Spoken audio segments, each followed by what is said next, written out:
Hello, Taurus. Good afternoon. We are here to do your reading for the month of September 2023.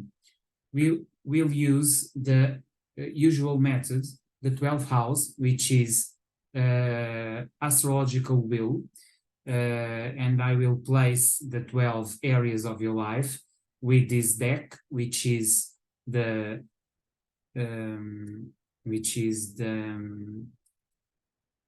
now I'm having a blank. Okay, this is the light series. No, the light series is there. This is the Spellcaster's Tarot. Okay, so I will use the Spellcaster's Tarot, which is the basic deck, to make the positions of the 12 areas of life. Then I will make the clarification with 3 cards from the deck of the Light Seers in order to clarify those 2 positions in the 12 shops that are more less clear, more difficult to foresee. And then I will conclude the reading with the final words of advice from the Twin Tarot deck, which is an oracle I will use for the final words. So let's get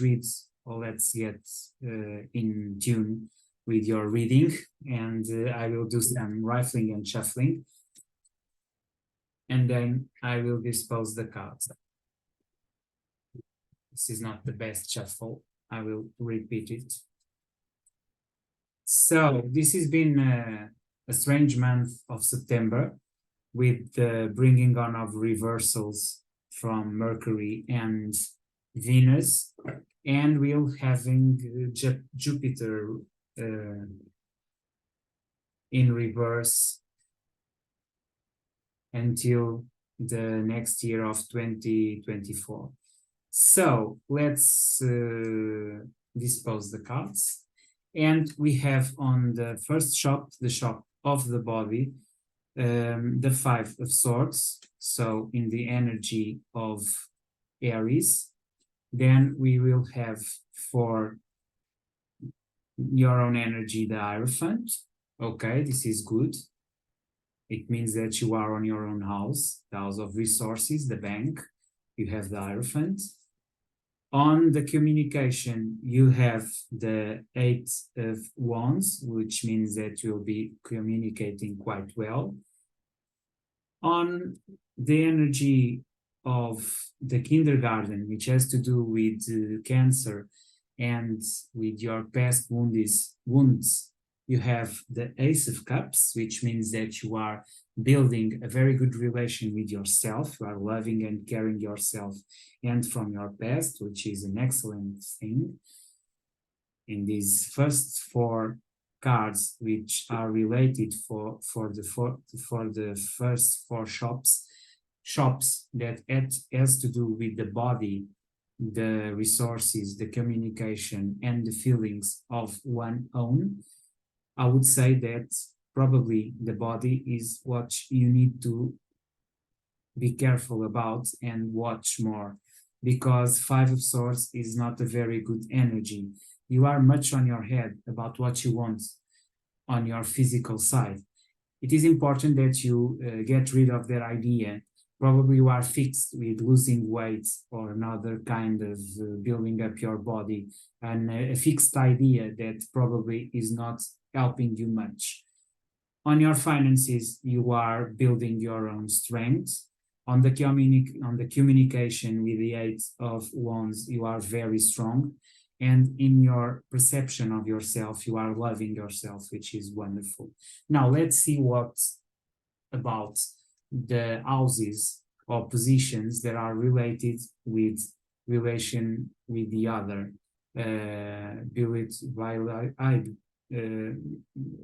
bilateral or double relations. Okay, so on the 5th house, which is the stage, you have the World. On the 6th house, you have the 8 of Pentacles. In the 7th house, which is the Firm, so in the stage, you have the World. In the clinic, you have the 8 of Pentacles.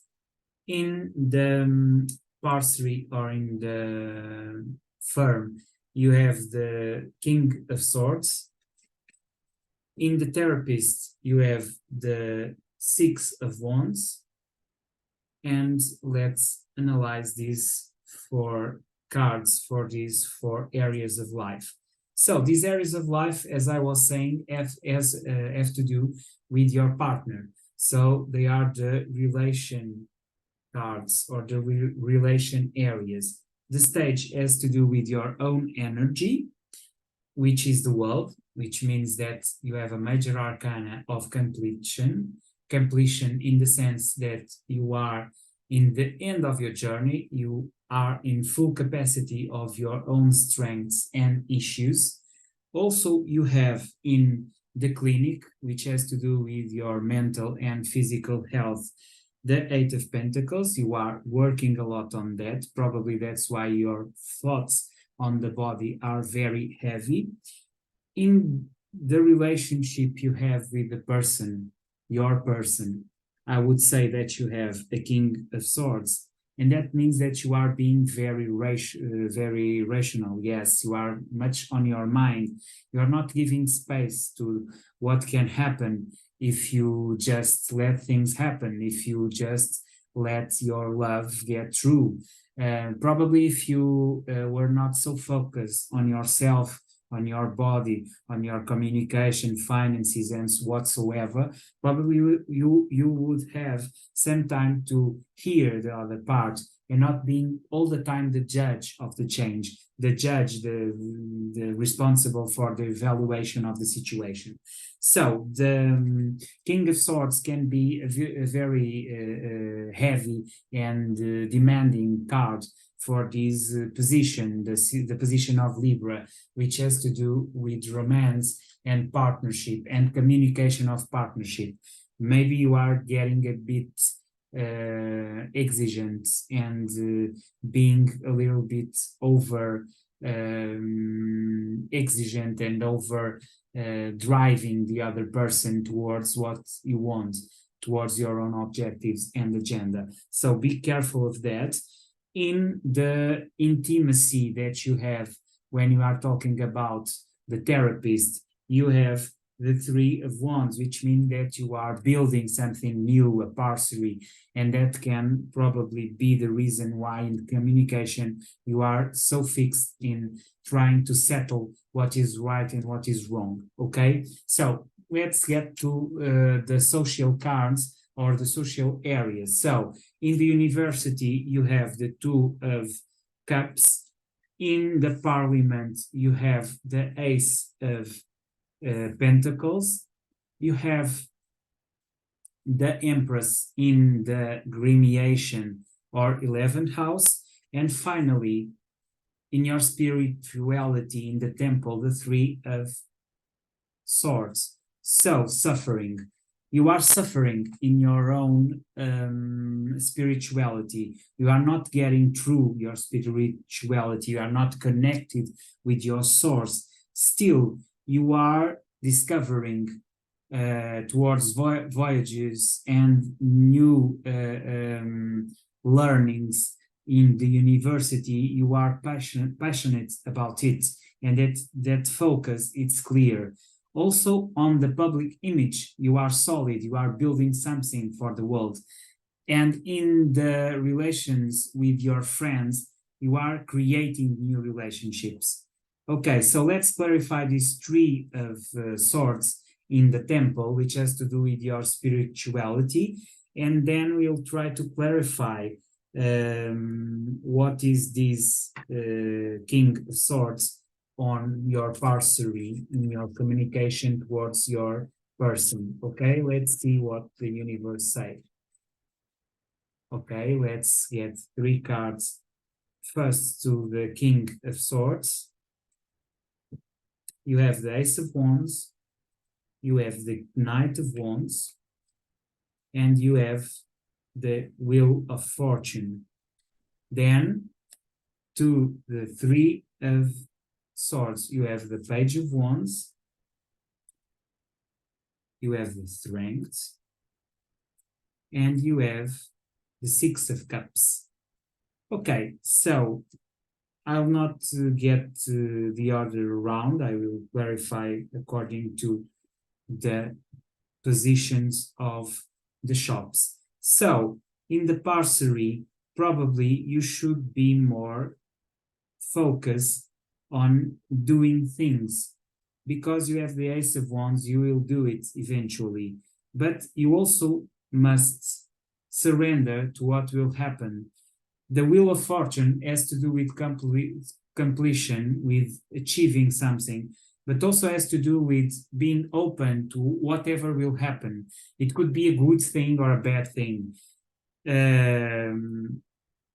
On the opposite of the world, which is a card that is always revealing, in the good sense, it brings good energies. The Wheel of Fortune can bring fortune or misfortune. It depends on the way you communicate your own strength. You have a lot of communication this month, so I advise you to use it wisely in order to solve this more rude way of communicating with your parcery. Focus on your Knight of Wands, on this energy of being determined and bright. Okay, so let's now speak about this moment of spirituality. There is a major arcana, which is the strength, and the eight has all to do with building up, with facing difficulties and overcoming them. If you think about the strength card, you have a girl which is frail, trying and achieving the open of the mouth of the lion. She's achieving and she's getting control over a lion, okay? And she's a little girl or a girl. So this is the strength, the ability without a lot of pressure to deliver. And that is the important message, to get along, to overcome difficulties, barriers, what is in your path that you must overcome. And in order to do that, you must be stronger than a page of wands in order to get more results. But you mustn't forget that these three of swords, it's all to do with child relationship. I would say an infant's relationship. Someone from the past, from your infants, is related to this suffering you have here. So don't forget to be kind and to preserve with strength, at the same time with commitment, what you have to do. So let's get a final advice in order to get your reading done. Let's see what the Twin Tarot Oracle cards deck has to say. And it has the Chariot, but it's the negative sense of the Chariot. So what the Oracle is saying to you is, don't be rushed and try to be clear on what you want and what you want to bring to the world. If you rush too quickly, probably you will not succeed. And that's the important message the Tarot has to you, to say to you, okay? So this is my final words for this month of September. We'll see you next time on October. I hope to see you next, and I hope you have a wonderful month of September. See you, bye, till next time, okay? Bye.